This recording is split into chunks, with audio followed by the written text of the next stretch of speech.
Today we are going to be talking about my fall TBR, the 10 books that I want to read this season. It is finally here. I feel like as readers, fall is like our time to shine, our peak season. And I have 10 books that I'm really excited about to read. If you have not checked out my previous seasonal TBRs, I will link that playlist up in the cards and down in the description box. The long and short of it is I am a TBR bitch. I make yearly TBRs and seasonal TBRs and monthly TBRs. I need a TBR in order to thrive. So let's get right into the list. First up, we have Archangel's Resurrection by Nalini Singh. This is book 15 in the Guild Hunter series. This is Alexander's romance, and I'm not going to talk any more about the plot of this book because spoilers. This is a world that is very similar to our own, but one in which archangels control the territories. There's a collection of archangels that are spread across the globe, and beneath them they have angels that work for them, vampires that work for them, and then there is something called the Guild Hunters that are required to go out and take out vampires that are doing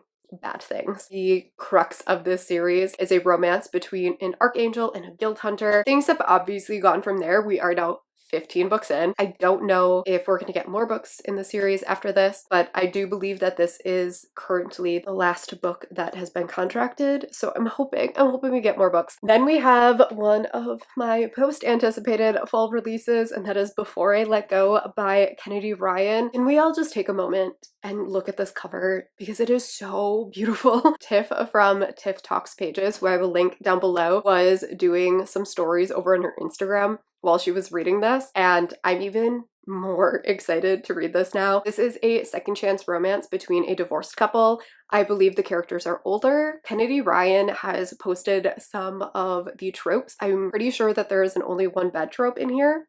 I am totally here for it. It's one of my favorite tropes ever. That's all I know about it.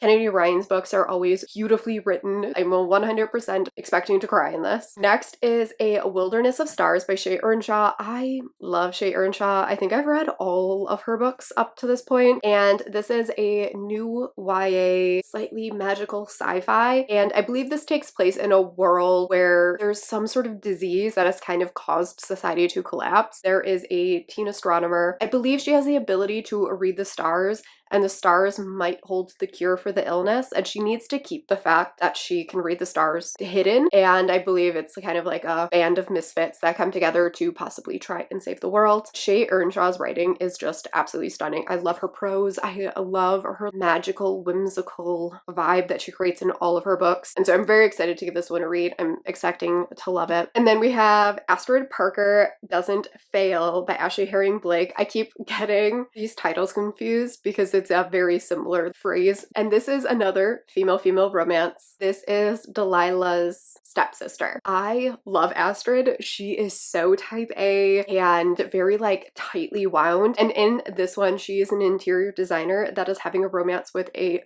female carpenter. I'm so excited for it. I'm just excited to get Astrid's romance because, like I said, she is so tightly wound, and I am excited to see someone undo her. Plus, Ashely Herring Blake is just, she's always a 10 out of 10 for me, so I cannot wait to give this one a read. Another sequel is A Restless Truth by Freya Marske. This is the sequel to A Marvelous Light, which I gave 5 stars last year, and this is another female-female romance. This is a historical fantasy romance, and in this world, magicians and magic is real. And I believe we are following the sister of one of the heroes in book 1. And all I know about this is that it's like set on a ship and there is a murder that happens on the ship. That's all I know. Murder mystery on a boat, female-female romance, historical fantasy. That's all I needed to know. The last arc that I have is Two Wrongs That Make a Right by Chloe Liese. I keep wanting to say Liese, but she posted the correct pronunciation of her name, her last name, on her Instagram, and I have to think about it every single time. This is a Much Ado About Nothing retelling. If I remember correctly from when I read this and like prepped for this video, these two, their friends keep like getting involved in their love lives, and they set them up on a blind date, and the blind date goes absolutely really terribly. Their friends keep like asking how it went, and so in order to get their friends off their back, they're like, oh, and great, we're dating now. They're fake dating so that they can have this like big epic breakup to get back with their friends. And obviously they fall in love. And not only does she write great romances, but she writes really fantastic platonic and familial relationships. So I'm excited for the friend group almost as much as the romance itself. And then getting to a couple of KU and backlist titles, I do have one book physically, and that is Ravensong by TJ Klune.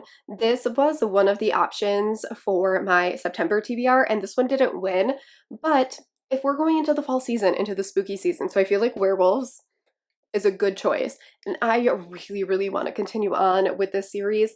I've talked about this before, but I had started this right after I finished Wolfsong, and I was kind of getting into a reading slump. And because of that, I was having a hard time like getting into the story because I was just having a hard time reading.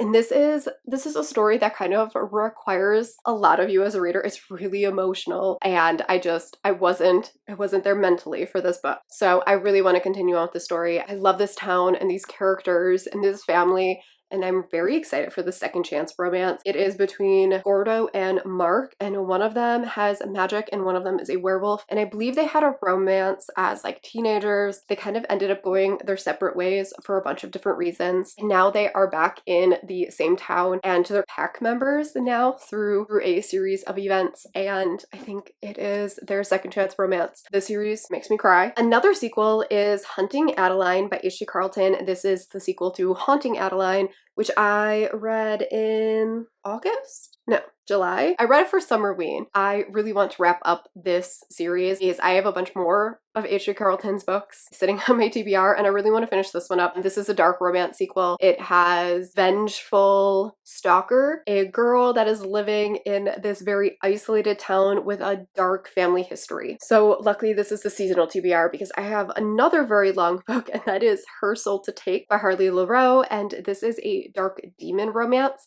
I started this book for a try a chapter video that I did, and I need to finally prioritize this book because I'm so excited for it. I feel like this is going to be a 5-star. From what I remember from that first chapter, it opens up with this family. I don't remember if they had magic or what, but essentially they have captured this demon and they are doing these rituals to wake up a sleeping god, and they are using this demon to help wake up this god. I think it is a romance between a demon and a witch, but don't hold me to that.